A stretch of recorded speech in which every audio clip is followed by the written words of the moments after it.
சுயநலம் என்பது குறுகிய வட்டத்திற்குள் வாழ்வது. எப்போது நீ பிறருக்காக சிந்திக்க ஆரம்பிக்கிறாயோ அப்போதே உனது ஆத்மா விரியத் தொடங்குகிறது. நீ ஒரு சாதாரண மனிதன் அல்ல.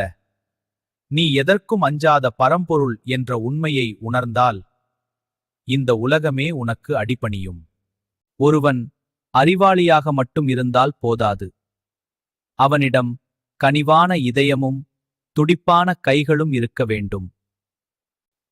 நல்ல எண்ணங்களை மீண்டும் மீண்டும் எண்ணுவதன் மூலம் ஒரு தீய மனிதன் கூட தேவனாக மாற முடியும். உனது பண்பு என்பது உனது தொடர்ச்சியான எண்ணங்களின் தொகுப்புதான்.